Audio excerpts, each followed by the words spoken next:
অনাবৰ দুভাগ কৰি ৰাজনীতি কৰিব বিচাৰিছিলে কিছুমানে দাদাগিৰি কৰি বন্দুক বাৰুদ লৈ ভয় খুৱাই মদ ভাং খুৱাই পেলাই ৰাজনীতি কৰিবলৈ আহিছিলে আজি বড়োলেণ্ডত না দাদাগিৰি না বন্দুক না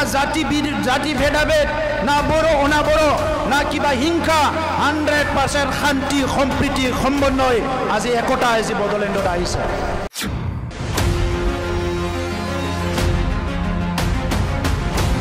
মই যেতিয়া লাষ্ট কেম্পিং চাবলৈ আহো বাউখুমৰি সমষ্টিত মই ৰিটাৰ্ণ যোৱা সময়ত মোৰ কনভয়ৰ ওপৰত মোৰ গাড়ীৰ ওপৰত খিল মাৰি পেলাই আমাক মাৰি পেলাব বিচাৰিছিলে সেই সময়ত মানে ৰাজনীতি আজি আমাৰ ৰাজনীতি আহিল কাকো খিল মাৰা হোৱা নাই 4 বছৰত 100% শান্তি হ'ল 10-12টা বজাৰ 1টা বজাতো মটৰচাইকেল লৈ ঘূৰিব পৰা হ'ল ব্যৱসায়ীবিলাক আহি ইয়াতে ব্যৱসায় কৰিব পৰা হ'ল আৰু যিসকলে এই সময়ত ৰাজনীতিৰ নেতা আছিল মুৰব্বী আছিলে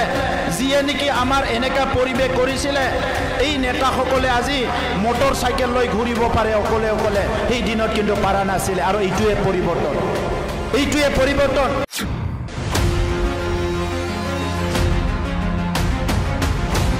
আহি পেলাই কৈছে বেলেনব্ৰক এৰিয়াত মাটিয়ে কোনো পাত্তা নালাগে মাটিৰ কোনো কাগজ নালাগে এনেই বসবাস কৰিব পাৰে বুলি তেখেতে আহি কৈছে এই কথাবিলাক মিছা কথা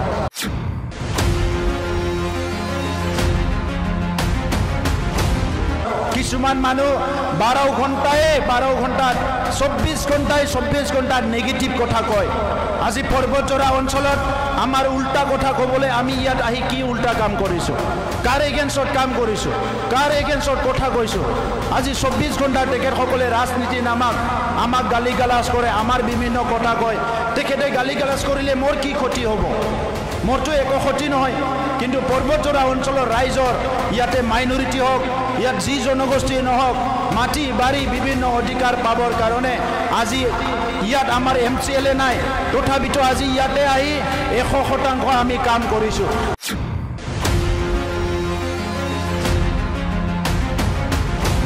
যদি আমাৰ MCLA থাকিলেহেঁতেন আজি আপোনালোকে 2024ত নহয় 2022তে আপোনালোকে মাটিৰ অধিকাৰ পালেহেঁতেন কাৰণ ইয়াতে কাম কৰা মানুহ নাই কাৰণে আজি এই ডিলেটো হৈ গ'ল মইতো এক মাহ আগতহে গম পাইছোঁ যে ইয়াৰ কাগজ পাতিবিলাক পেপাৰবিলাক ঠিক হোৱা নাই লগে লগে EMক মাতি চাৰ্কল অফিচাৰক মাতি DFক মাতি SDLHC চেয়াৰমেনক মাতি আমি একেলগে মিটিং কৰিছোঁ আৰু কৈছোঁ এক মাহৰ ভিতৰত লেণ্ড পাট্টা দিব লাগে আজি এক মাহ নহ'ল ইয়াৰ ভিতৰতে আপোনালোকে লেণ্ড পাট্টা পাই গ'ল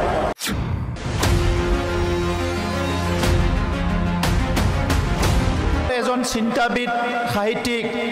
সাহিত্য একাডেমি বঁটা পোৱা মানুহজনো লেণ্ডলেছ হৈ আছিলে ইয়াতকৈ আৰু দুখৰ বিষয় একো নাছিল গতিকে মই কোকৰাঝাৰৰ পৰা ওলাওঁতে ভাবা নাছিলে আমাৰ কামটো যে ইমান ডাঙৰ কাম হ'ব আজি আৰু এই কথাখিনি মই BTCৰ যেতিয়া দায়িত্ব লৈছিলোঁ তেতিয়া আমাৰ সতীৰ্থসকলৰ লগত আলোচনা কৰিলোঁ যে যি কামটো আমি কৰিব পাৰোঁ আইনগতভাৱে কোনো বাধা নাই আইনে আমাক কৰিবলৈ দিছে এই কামখিনি আমি এইটো বছৰতে এই 5 বছৰতে কমপ্লিট কৰি থৈ যাম আৰু 5 বছৰত আমি চেষ্টা কৰিম বড়োলেণ্ডত কোনো এজন ব্যক্তি যাতে ভূমিহীন হৈ থাকিব নালাগে এই কামটো কৰিম বুলি আমি এটা দায়িত্ব লৈছিলোঁ অলপ আগতে ফেৰেংগা ডাঙৰীয়াই আমাৰ EM ৰঞ্জিত বসুমতাৰী ডাঙৰীয়া আপোনালোকক হিচাপ দিছে যে আগৰ চৰকাৰত আমাৰ সম্পাদকক কৈছে যে ইতিমধ্যে বহুতখিনি মাটি বাৰীৰ কামবিলাক কৰিব পৰা নাছিলে কিন্তু আমাৰ তাৰ হিচাপ আছে প্ৰায় 1623টা পৰিয়ালৰ কাৰণেহে আগৰ চৰকাৰৰ সময়ত মাটিৰ পাট্টা দিব পাৰিছিলে আৰু আজি আমাৰ সময়ত 2,75,000 ইতিমধ্যে দিয়াই হৈ গ'ল BTCত 2,75,000 ফেমিলিৰ মাটিৰ সমস্যা সমাধানে হৈ গ'ল অলৰেডি আৰু ডাঙৰ খবৰ আপোনালোকক ক'বলৈ গৈ আছোঁ পৰ্বতজৰাৰ আৰু বেছি নাই প্ৰায় 1500 মান ফেমিলি আছে এই 1500 ফেমিলি আপোনালোকক 10 জুলাইৰ আগত এই 1500 ফেমিলিক আৰু মাটি দিয়া হ'ব আৰু কিছুমানৰ আজি 2 কোঠা পাইছে 3 কোঠা পাইছে কোনবা 1 বিঘা পাইছে কিন্তু আহি থকা সময়ত আকৌ সাৰ্ভে চলি আছে আমাৰ সাৰ্কল অফিচাৰ ফৰেষ্ট অফিচাৰ সবে মিলি বাকি থকা যিবিলাক মাটি আছে য'ত আপোনালোকে 3 বিঘা 4 বিঘা 5 বিঘা মাটি আছে এই মাটিবিলাকক সম্পূৰ্ণ সাৰ্ভে হোৱাৰ পিছত আপোনালোককে এই মাটিখিনি গোটাই দিয়া হ'ব ইয়াৰো লেণ্ড পাটা আপোনালোকক দিয়া হ'ব আগৰ সময়ত মাটিৰ পাট্টা ল'ব পৰা নাছিলে ৰেজিষ্টাৰ কৰিব পৰা নাছিলে কাৰণটো কি যে বড়োলেণ্ডত মাটি যদি কোনবা ৰেজিষ্টাৰ কৰিব বিচাৰে পাট্টা কৰিব বিচাৰে তাৰ যিমান মাটি আছে মাটিৰ ভ্যালুটো যিমান ইয়াৰ 75% পইচা দিব লগা হৈছিলে যদি আপুনি 5 লাখত মাটি কিনিছে প্ৰায় 3.5 লাখ টকা দিব লাগিব 1 বিঘা মাটি তেতিয়াহে মাটি ৰেজিষ্টাৰ হ'ব যদি টাউনত আপুনি কবাত যদি 1 কোটিত মাটি কিনিছে তাত আপুনি 75 লাখ দিব লাগিব তেতিয়াহে আপোনাৰ মাটি ৰেজিষ্টাৰ হ'ব আৰু আজি এতিয়া আমি কি কৰিলো আপুনি মাটি যদি 5 লাখত কিনে 1 বিঘা মাটি মাত্ৰ 1000 টকা দিলে মাটিটো আপোনাৰ নামত পাট্টা হৈ যাব এটো আমাৰ সিদ্ধান্ত ইতিমধ্যে মানুহবিলাকে হাজাৰ হাজাৰ এটা পাট্টা লবলৈ আহিছে বড়োলেণ্ডত আজি বহুত ডাঙৰ ডাঙৰ সিদ্ধান্ত হৈ গৈছে যি সকলে চাহ বাগান বনাইছে যাৰ ফৰেষ্টত নাই ফৰেষ্টৰ বাহিৰৰ চাহ বাগানখিনি আমি এই জুন মাহৰ 10 তাৰিখৰ আগত বৈশ্যমুঠি 2.0 যেটো আমাৰ বৈশ্যমুঠি 1.0 হৈ আছে তাত আজি 2,72,000 পৰিয়াল পাই গল এটা বৈশ্যমুঠি 2.0 কৰিবলৈ গৈ আছো আমি জুন মাহৰ 10 তাৰিখৰ ভিতৰত তাত 9,000 ক্ষুদ্ৰ চাহ খেতিয়কে নিজৰ নামত মাটিটো পাবলৈ গৈ আছে 9,000 চাহ খেতিয়কসকলে আৰু 47,000 পৰিয়াল আছে যি সকলে পিজিআৰত বহি আছে এই সকলো খিলঞ্জিয়া মানুহ বড়ো মানুহ ৰাভা মানুহ গাৰো মানুহ ট্ৰাইবেল মানুহ কোনবা খিলঞ্জিয়া মানুহ আদিবাসী মানুহ আমি চেষ্টা কৰিছো বৈশ্যমুঠি 2.0 তাত আমি সুপ্ৰিম কোৰ্টৰ গাইডলাইন বিলাক ফলো কৰি আমাৰ যি আইন আছে আমাৰ 6 শিডিউলৰ যি আইন আছে অসমৰ যি ল্যান্ড ৰেভিনিউ ৰেগুলেশন 1886 আছে সব আইনগতভাৱে এই কথাবিলাক চালি জাৰি চাই এই 47,000 পৰিয়ালক আমি 1 বিঘা 1 কোঠা 2 কোঠা যিমান মাটি আছে এই মাটিবিলাক এটলিষ্ট তেখেতসকলে বস্তি কৰি ল'ব পাৰে এই কামখিনি আমি কৰিবলৈ গৈ আছো গতিকে স্বাধীনতাৰ 78 বছৰ পিছত আমাৰ যি সকল মানুহে আজিলৈকে 1 কোঠা মাটি 1 লোচা মাটি নিজৰ নামত পোৱা নাছিলে আমাৰ এই চৰকাৰৰ দিনত আমাৰ যি সকলে বনাফাইড সিটিজেন যি সকলে ইয়াৰ স্থায়ী বাসিন্দা আইনগতভাৱে যি সকলে মাটি পাবলৈ যোগ্য এই প্ৰত্যেকটা পৰিয়াল প্ৰত্যেকটা ব্যক্তিক আমি ভূমিৰ অধিকাৰ দিবলৈ গৈ আছো 47টা এৰিয়া নন কেডেষ্ট্ৰিয়াল আছিলে এটো কেডেষ্ট্ৰিয়াল নাছিলে এই 47টা এৰিয়া নন কেডেষ্ট্ৰিয়াল এৰিয়াখিনি অলৰেডি ড্ৰোন সাৰ্ভে কৰা হৈ গল এই অঞ্চলবিলাকত যি সকলে বসবাস কৰি আছে এই সকলক আমি ভূমিৰ পাট্টা দিবলৈ গৈ আছো গতিকে শ্ৰদ্ধা ৰাইজ আজি পৰ্বতজোৰা অঞ্চল বড়োলেণ্ডৰ ভিতৰত সবচেয়ে সুন্দৰ এটা অঞ্চল এই অঞ্চলটো অকল সুন্দৰ নহয় ইটো পবিত্ৰ অঞ্চল কাৰণ ইয়াতে আমাৰ গুৰুদেৱ কালীচৰণ ব্ৰহ্ম জন্ম পাইছিলে ইয়াৰ পৰা সমাজ সংস্কাৰৰ কাম আৰম্ভ কৰিছিলে আৰু মই যেতিয়া এপসু প্ৰেসিডেন্ট আছিলো যেতিয়া আমি বড়ো জনগোষ্ঠীৰ কথা পাতো আমাৰ 19 শতিকা এই আৰম্ভণি সময়ত গুৰুদেৱে যিখিনি কাম কৰি থৈ গল ইয়াৰ কাৰণে গুৰুদেৱৰ কাৰণে আমি বহুত বেছি কিবা কিবি কৰিব পৰা নাছিলো আমি দুখ পাইছিলো কিন্তু চৰকাৰ গঠন কৰাৰ পিছত গুৰুদেৱৰ জন্মদিন আমাৰ ক্যালেন্ডাৰত আহি গল আমাৰ ৰেস্ট্ৰিক্টেড হলিডে হৈ গল গুৰুদেৱ জন্মদিন পালন কৰিবলৈ প্ৰত্যেক বছৰত আমি 10 লাখ টকা দিও গুৰুদেৱৰ নামত বিভিন্ন প্ৰগ্ৰাম আমি লোৱা আৰম্ভ কৰিছো আৰু এই বছৰ গুৰুদেৱ কালীচৰণ ব্ৰহ্মৰ নামত 40টা সমষ্টিত তিনিটা কৈ আমি যোগা সেন্টাৰ নিৰ্মাণ কৰিবলৈ গৈ আছো সমগ্ৰ বিটিআৰ অঞ্চলত তো শ্ৰদ্ধা ৰাইজ আজি আমি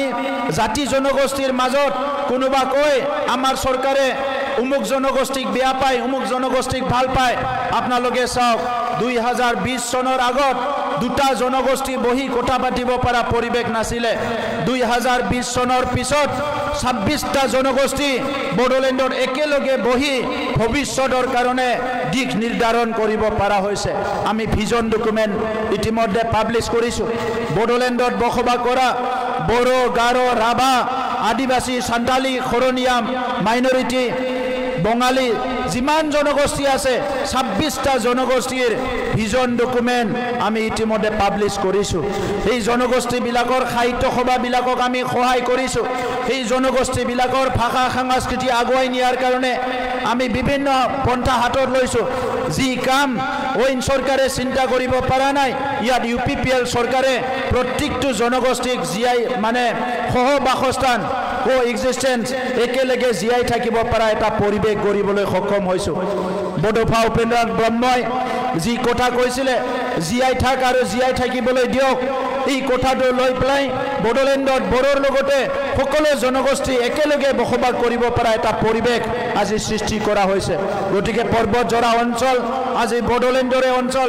এই অঞ্চলক বাদ দি আমি বড়োলেণ্ড চৰকাৰখনে কথা বেলেগ কথা চিন্তা কৰিব নোৱাৰোঁ। গতিকে বড়োলেণ্ডত বাকী অঞ্চলত যি উন্নয়ন হ'ব, এই অঞ্চলতো উন্নয়ন হ'ব লাগিব। আজি এই অঞ্চলৰ ৰাস্তা ঘাট নিৰ্মাণ কৰা, স্কুলবিলাক মেৰামতি কৰা, বিভিন্ন কাম কাজবিলাক ইতিমধ্যে আৰম্ভ হৈছে। আৰু আপোনালোকক মই ক'বলৈ পাই সুখী হৈছোঁ যে ফৰেষ্ট অঞ্চলত বসবাস কৰা প্ৰায় 800 পৰিয়াল, এই 800 পৰিয়ালে অতি শীঘ্ৰে জুলাই মাহৰ ভিতৰতে লেণ্ড এণ্টাইটেলমেণ্ট মাটিৰ অধিকাৰ পাবলৈ গৈ আছে। গতিকে পৰ্বতজৰাত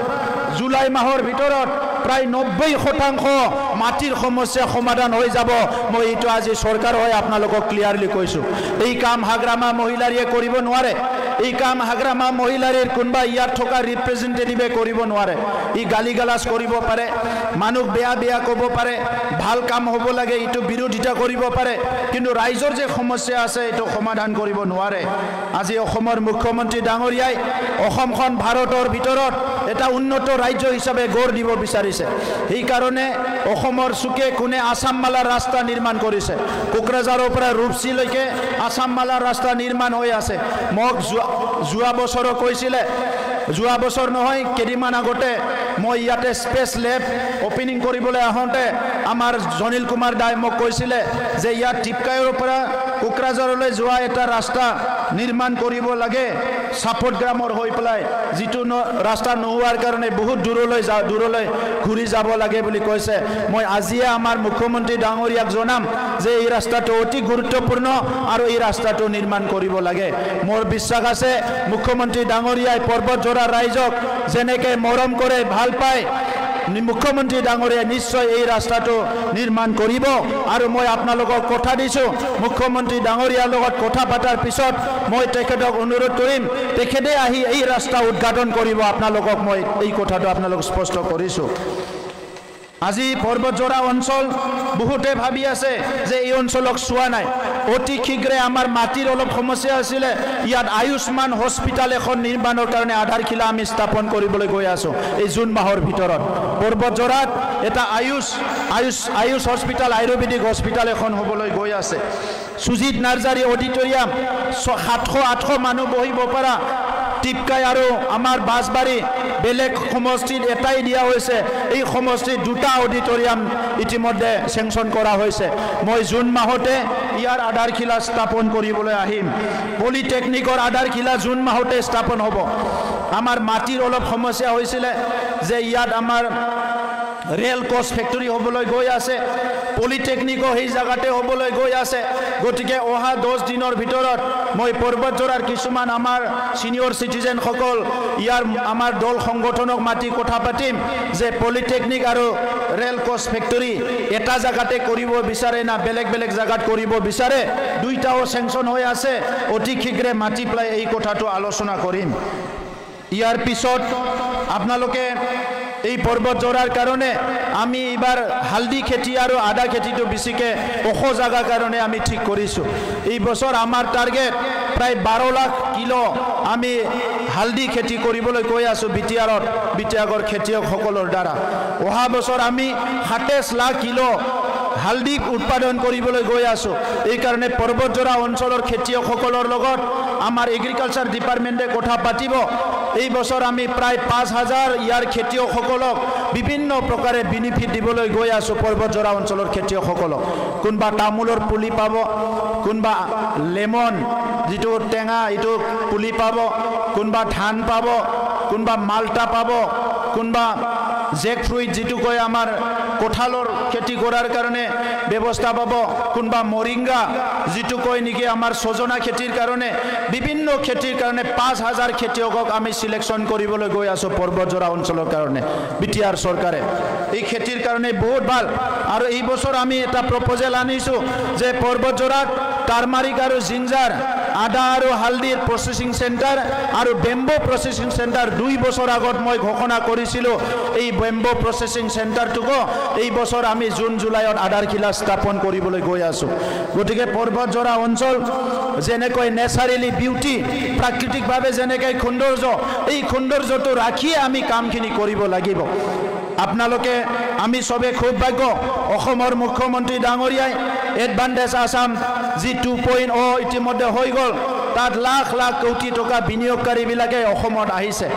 অসমত আজি বিভিন্ন অঞ্চলত বহুত কোটি কোটি টকাৰ ইণ্ডাষ্ট্ৰিৰ কিছুমান প্ৰচেছ চলি আছে এই ইণ্ডাষ্ট্ৰিবিলাকত হাজাৰ হাজাৰ মানুহে খেতি কৰি কি কয় চাকৰি কৰি খাবলৈ পাব আজিৰ সময়ত পৰ্বতজৰাত যি এটা পাৱাৰ প্লান্টৰ প্ৰপ'জ কৰা হৈছে ইটো লৈ পেলাই কিছুমান বিপিএফৰ মানুহবিলাকে ধৰ্ণা দিব লাগে ৰেলী কৰিব লাগে আন্দোলন কৰিব লাগে তেনেকা কথা কৈ আছে কিন্তু আজি মুখ্যমন্ত্ৰী ডাঙৰীয়া ইতিমধ্যে কৈছে আপোনালোকে শুনিছে এই প্ৰজেক্টটো যেতিয়া ইয়াত আৰম্ভ হ'ব প্ৰজেক্টটো অপাৰেশ্যন হোৱাৰ আগতে 18000 পৰা 20000 মানুহ ইয়াতে কাম কৰিব পাৰিব পৰ্বতজৰাৰ সকলো নাগৰিকে ইয়াতে কাম কৰি খাবলৈ পাব আৰু প্ৰজেক্টটো যেতিয়া আৰম্ভ হ'ব ফুল প্লেজেড আৰম্ভ হ'ব পাৰ্মানেন্টলি 8000 পৰা 10000 মানুহ ইয়াত চাকৰি পাব আজি আমাৰ ল'ৰাবিলাকে গোৱাত যাই পেলাই সিকিউৰিটি গাৰ্ড হৈ আছে আমাৰ ছোৱালীবিলাকে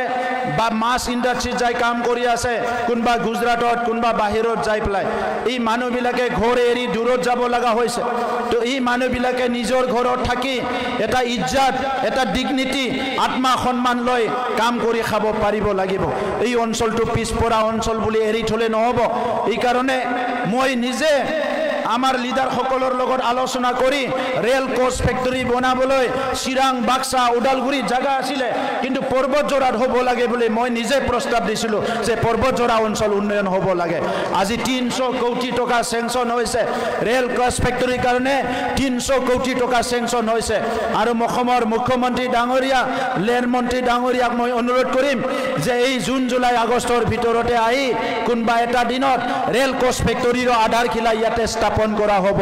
আৰু এই সময়ত ওহা 2-3-4 বছৰৰ ভিতৰত পৰ্বতজৰাৰ পৰিৱেশ সম্পূৰ্ণভাৱে খলনি হ'ব মোৰ দুখ লাগিছে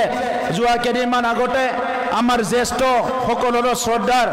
বহুত বাৰ মন্ত্ৰী হৈ গ'ল বাইদেউ এজনী আহি পেলাই কৈছে বেলেন ব্লক এৰিয়াত মাটি কোনো পাত্তা নালাগে মাটিৰ কোনো কাগজ নালাগে এনেই বসবাস কৰিব পাৰে বুলি তেখেতে আহি কৈছে এই কথাবিলাক মিছা কথা দেশত আইন আছে দেশত সিস্টেম আছে মই ট্ৰাইবেল মানুহ মই তামুলপুৰৰ মানুহ মোৰ দেউতা তামুলপুৰত থাকে তামুলপুৰ বেলেন ব্লক আমাৰ অঞ্চলৰ কাৰো মাটিৰ পাত্তা আজি যেনেকৈ জনিল দাই কৈছে আমাৰ তাতে মানুহবিলাকৰ মাটিৰ পাত্তা হোৱা নাছিলে মই যেতিয়া নিৰ্বাচন খেলিবলৈ যাওঁ ইয়াৰ আগত সব দেউতাৰ নামত মাটি আছে খেতিও কৰোঁ আমি জিও কৰোঁ ময়ো কৰি আছোঁ যিহেতু দেউতা জীয়াই আছিলে মই এইবিলাক চোৱা নাছিলোঁ যেতিয়া দেউতা ঢুকালে দেউতা ঢুকোৱাৰ পিছত প্ৰায়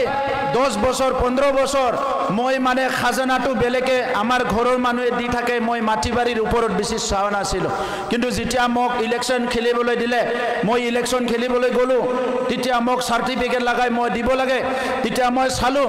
যে দেউতাৰ মাটি মাত্ৰ 2.5 বিঘাহে মেডি হৈ আছে খেতিৰ মাটি কিবা মাটি সব তজিয়ে হৈ আছে আজিলৈকে তেনেকা অৱস্থা এই কাৰণে আজি আমি সিস্টেমটো চেঞ্জ কৰিছোঁ আজি মাটি নহলে মানুহে ক'ত বসবাস কৰিব ঈশ্বৰে যেতিয়া আমাক জন্ম দিছে তিনিটা বস্তু আমাক দি পঠাইছে ইটো হল হাৱা উশাহ ল'বৰ কাৰণে আমাক হাৱা লাগিব ইটো দি পঠাইছে ঈশ্বৰে এই কাৰণে জন্ম দিছে আৰু এটা হল মাটি য'ত আমি থিয় দিব লাগিব আৰু এটা হল পানী যিটো খাব নাপালে আমি জীয়াই থাকিব নোৱাৰো য'ত হাৱা মাটি পানী আছে তাত জীৱক জন্ম দিছে আজি আকাশত জীৱ জন্ম দিয়া নাই চন্দ্ৰত মানুহ জন্ম দিয়া নাই কিয়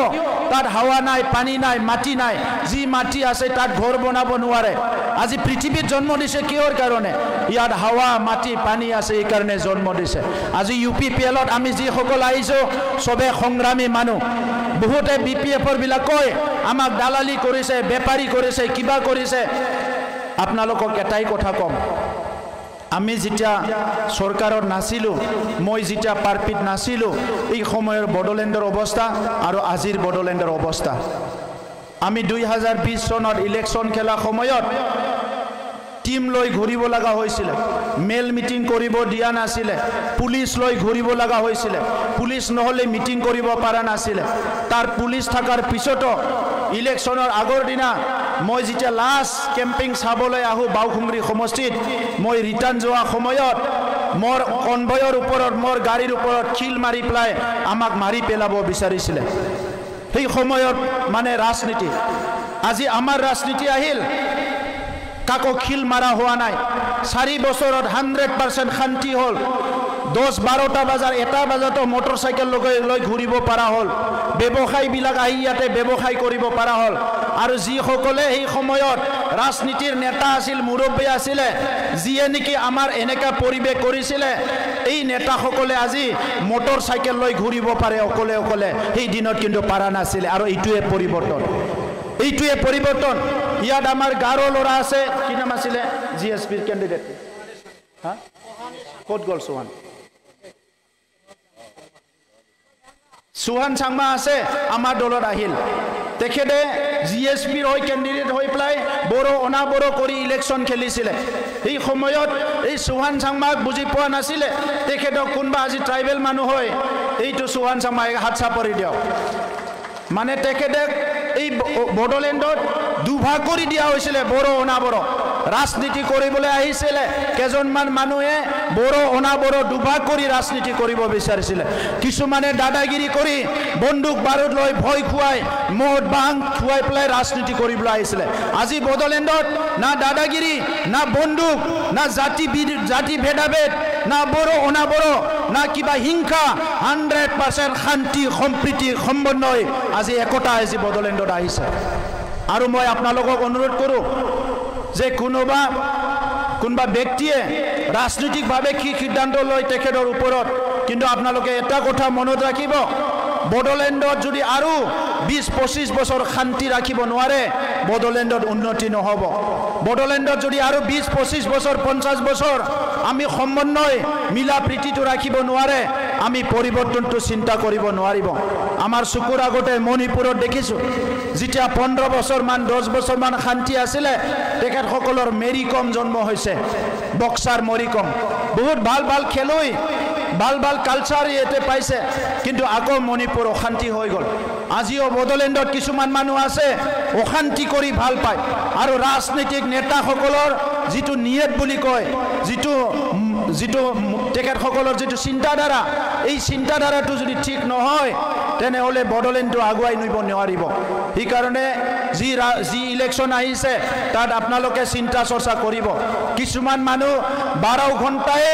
ঘণ্টাত 24 ঘণ্টাত নেগেটিভ কথা কয়। আজি পৰ্বতজোৰা অঞ্চলত আমাৰ উল্টা কথা ক'বলৈ আমি ইয়াত আহি কি উল্টা কাম কৰিছোঁ, কাৰ এগেইনষ্টত কাম কৰিছোঁ, কাৰ এগেইনষ্টত কথা কৈছোঁ। আজি 24 ঘণ্টা তেখেতসকলে ৰাজনীতি নামাক আমাক গালি গালাজ কৰে, আমাৰ বিভিন্ন কথা কয়। তেখেতে গালি গালাজ কৰিলে মোৰ কি ক্ষতি হ'ব? মোৰতো একো ক্ষতি নহয়। কিন্তু পৰ্বতজোৰা অঞ্চলৰ ৰাইজৰ ইয়াতে মাইনৰিটি হওক, ইয়াত যি জনগোষ্ঠী নহওক, মাটি বাৰী বিভিন্ন অধিকাৰ পাবৰ কাৰণে আজি ইয়াত আমাৰ MCLA নাই, তথাপিতো আজি ইয়াতে আহি 100% আমি কাম কৰিছোঁ। যদি আমাৰ MCLA থাকিলেহেঁতেন আজি আপোনালোকে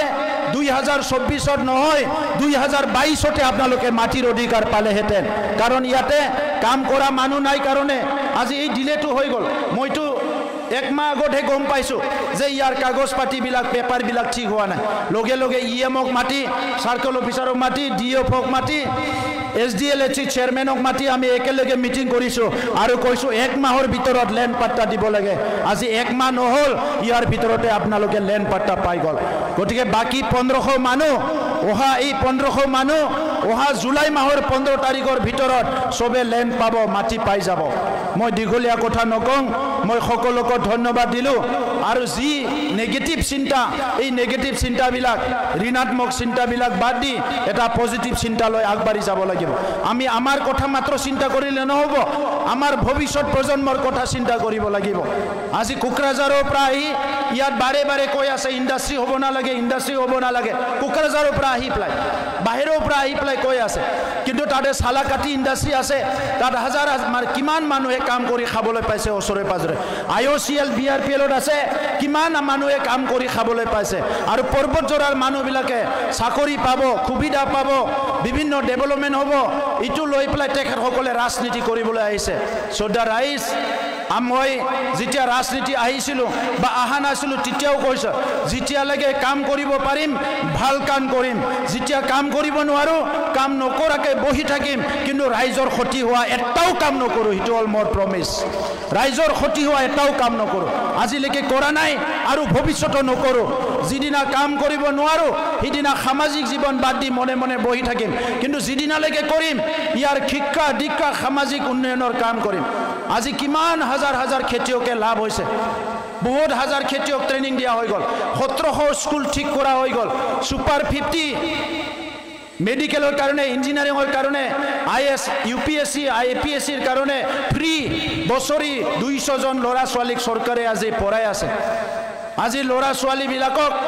স্পেচ লেব বনাইছোঁ আমি আকাশক চাব পৰা পৰ্বতজৰাৰ এটা স্কুলত আজি স্পেচ লেব নিৰ্মাণ কৰা হৈছে অডিটৰিয়াম নিৰ্মাণ কৰা হৈছে আৰু ষ্টেডিয়াম নিৰ্মাণ কৰা হৈছে 5 কোটি টকাৰ ষ্টেডিয়াম পৰ্বতজৰাটো ষ্টেডিয়াম নিৰ্মাণ কৰা হ'ব প্ৰত্যেকটো কাম কাজ গোৰা খহনীয়াৰ পৰা লৈ পেলাই নদীৰ বানপানীৰ পৰা লৈ পেলাই ফৰেষ্ট প্ৰটেকশ্যনৰ পৰা লৈ পেলাই প্ৰত্যেকটো কাম আমি চাই চিন্তি কৰি আছোঁ গতিকে সকলোকে ধন্যবাদ জনাইছোঁ আজি পৰ্বতজৰাৰ কাৰণে এটা শুভ দিন আৰু এনেকা শুভ দিন বহুত শুভ দিন আহি আছে আপোনালোকৰ খালি ৰাইজে একত্ৰিত হৈ আমি এটা সঠিক সিদ্ধান্তত আগবাঢ়ি যাব লাগিব UPPL প্ৰথম 5 বছৰ চৰকাৰ চলাইছে আৰু 5 বছৰত বহুত কাম অলৰেডি আমি কমপ্লিট কৰিলোঁ এই সময়ত হাগ্ৰামা মহিলাৰী ডাঙৰীয়াই 3000 কোটি টকা ধাৰ কৰি থৈ গৈছিলে আজি আমাৰ চৰকাৰে আঠানা পইচাও ধাৰ কৰা নাই ৰাইজক ভালকে আমি চলাই আছোঁ সকলোকে ধন্যবাদ জনালোঁ কিন্তু এটা কথা কম আমাৰ মাষ্টৰৰ চাকৰি হৈ আছে প্ৰায় 1400 হাই স্কুল আৰু কলেজৰ কাৰণে মাষ্টৰ অহা জুলাই মাহৰ ভিতৰত এপইণ্টমেণ্ট পাব MELPৰ কাৰণেও প্ৰায় 700 মাষ্টৰ এপইণ্টমেণ্ট পাব এই এপইণ্টমেণ্টবিলাক হোৱাৰ লগে লগে স্কুলৰ খালী ঠাইবিলাক পূৰণ হৈ যাব অলপ আগতে মোক কৈছে এখন ইয়াতে জুনিয়ৰ কলেজ আছে তাত শিক্ষকৰ সংখ্যা কমি গ'ল মই তেখেতসকলক কথা দিছোঁ এই এপইণ্টমেণ্ট হোৱাৰ লগে লগে এই স্কুলখনত জুনিয়ৰ কলেজখনত যিমান শিক্ষক লাগে এই শিক্ষকখিনি পঠাই দিয়া হ'ব ইয়াত আপোনালোকৰ মহামায়া কলেজ আছে আৰু যিখিনি কলেজ আছে এই কলেজবিলাকতো আমি অনুদান দি আছোঁ আৰু য'ত প্ৰভিন্সিয়েলাইজ হোৱা নাই এই কলেজবিলাক প্ৰভিন্সিয়েলাইজ কৰাৰ কাৰণে প্ৰচেছ কৰা হৈছে সকলোকে ধন্যবাদ দি পুনৰ এবাৰ ভগৱানৰ ওচৰত প্ৰাৰ্থনা কৰিছোঁ পৰ্বতজৰা অঞ্চল যাতে চবে শান্তি সম্প্ৰীতি সমন্বয় একেলগে থাকিব পাৰে আৰু উন্নয়নৰ পথেৰে আগবাঢ়ি যাব পাৰে বহুত বহুত ধন্যবাদ